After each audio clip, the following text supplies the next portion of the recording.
A word in season to the weary. Daily meditations from the ministry of Brother Bakht Singh, December 7. The Lord alone did lead him, and there was no strange God with him. Deuteronomy 32nd chapter 12th verse. In Deuteronomy 32nd chapter 7 to 14th verse, God was reminding the children of Israel through Moses that as he had blessed them in the past, as long as there were no strange gods among them, so also he would do in the future. God wanted them to remember this as they were about to enter the land of promise.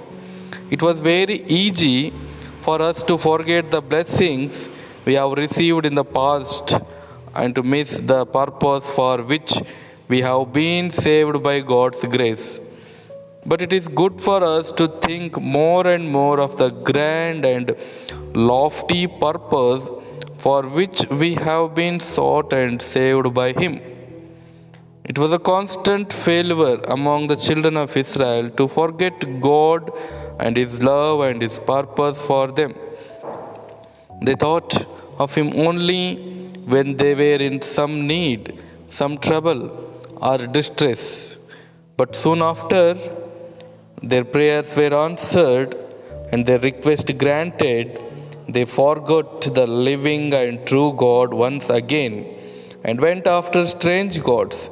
We also may have the same weakness after we have tasted and enjoyed the love and faithfulness of God. If any object or person or desire or association lessens our love for God and weakens our faith in Him, then that becomes a strange God in our life.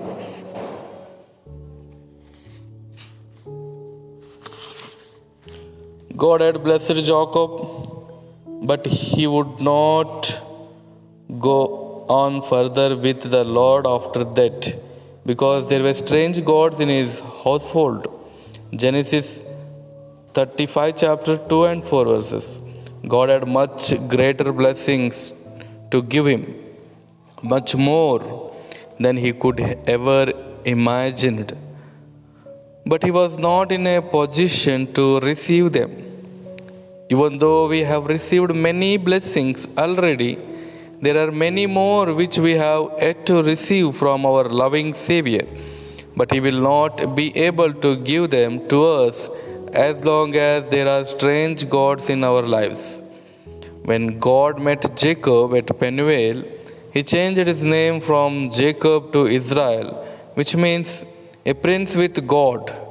God had much more than all this to give to Jacob in order to bring him to Bethel, the proper place where he could meet Jacob and bless him. In Shechem, Jacob had become very prosperous and had no lack of material things.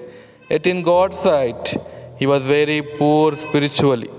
So He commanded Jacob to leave that place and go to Bethel. Spiritually, he was far away from Bethel, as Bethel was the place which God had appointed to bless him fully.